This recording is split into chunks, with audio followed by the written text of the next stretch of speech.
Hey, it's Saad. Again, we're back, Yeah. with just different various questions that, when many youth have asked throughout our experiences working with, youth throughout the United States and overseas. And one of the questions that comes up, especially I know, is just the idea of polygamy, Yeah. in Islam. So, just give us more information, like what Islam's stance on polygamy is. Yeah, sure. So in Islam, so first understand what's polygamy and polygyny. So there's two concepts, and historically they've both existed, one commonly, one rarely. It's very uncommon. The idea of women having multiple husbands has existed throughout human history, but it's very rare. The idea of men having multiple wives has existed throughout human history, and it's actually very common, and definitely more common than women having multiple husbands.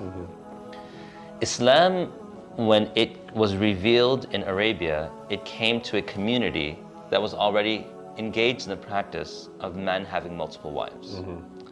And so what Islam would do when it came to any community, meaning when the revelation came down, then it was applied upon a particular community, was it wouldn't just come eradicate and remove everything. In fact, there's a very interesting narration in Sahih Bukhari, and the general meaning of it is that Aisha radiallahu anha mentioned that had the first revelation been, don't drink and don't fornicate, that the companions, may Allah be pleased with them, would still have continued to drink and fornicate. Rather, what did Islam do? It came into gradual steps to remove those things that were evil, because human beings cannot let go of things with that ease. Things that were not evil or that were not wrong, Islam allowed them to continue, but put parameters and guidelines so it could be done the best way possible and no one would be harmed. From those things, we find is marriage, and namely marriage to multiple women for a male.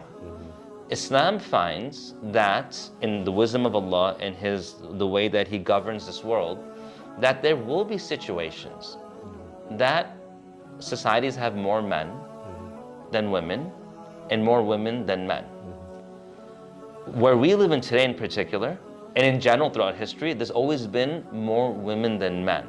Maybe by a small amount, but if you just look at the figures, even if you look at when our students apply to colleges, they always have the brochure and says, okay, 46.3% male, and then it's what, I should have used an easier number, 52.7% female. Like they'll always show that balance.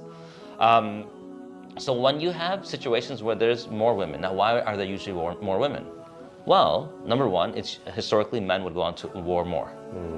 Now, here you have a woman and a man who are happily married. Husband goes to war and he's killed. What mistake did the woman make that she's no longer able to have a family structure where if she has children, a father figure for the child, and for her own personal, emotional, intimate needs, have a husband there for her? There's no mistake there. Now, if there are fewer men than women, then what can you do if you only have monogamous situations?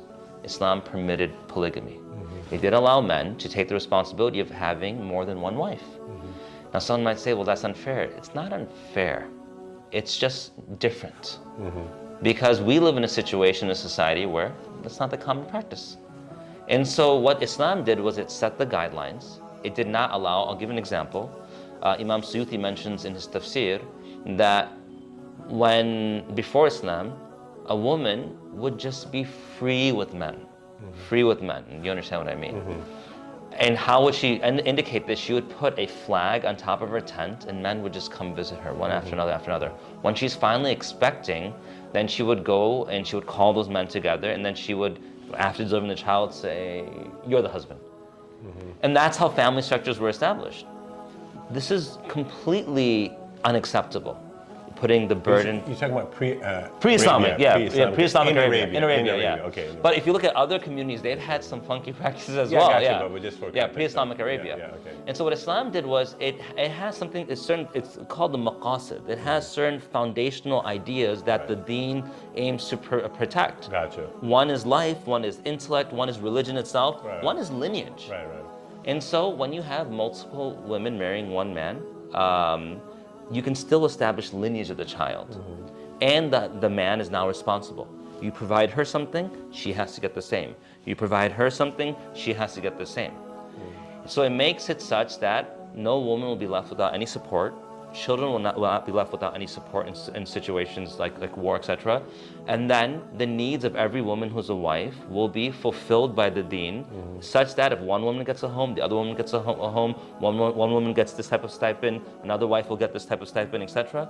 It allows them to live in a way where everyone's honored. Now it's not like the husband's married, and like you look at like pre-World Civil War America, antebellum America, you look at even in like the UK, and they had a wife and then they had mistresses. Islam says no, like don't dishonor that woman. Marry her and give her your time, your wealth, everything to her. Give yourself to her equally, and then live in this honored manner. So this is sort of Islam's perspective on polygamy. Now, if someone were to say, I don't like it, it's okay. You can't say it's wrong because Allah permits it and certain societies permit it. But you can say, you know what, it's just something that doesn't sit well with me where I live, and that's fine. No one's asking everyone to participate in this. Right.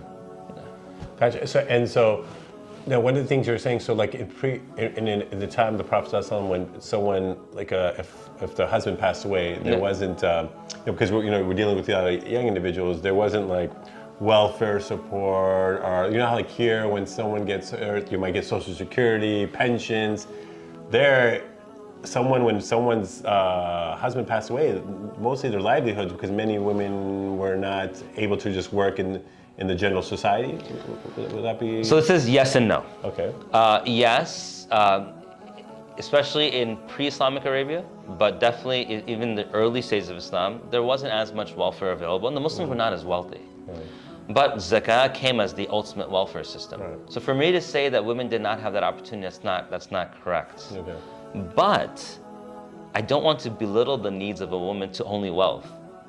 I mean, look, as a male, if the government is going to provide me money, that's great, but that doesn't take care of my mental health, my spiritual health. There's so many different healths that exist. Sure.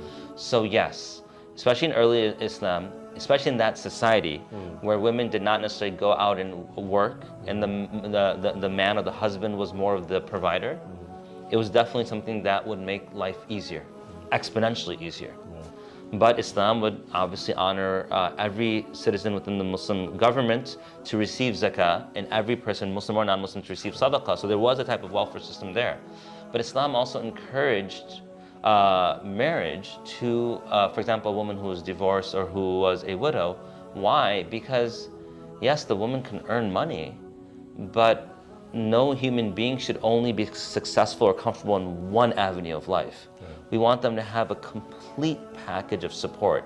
So yes, you have money, but you might feel lonely, you might feel tempted, you might feel overwhelmed, maybe there's children in the house, etc.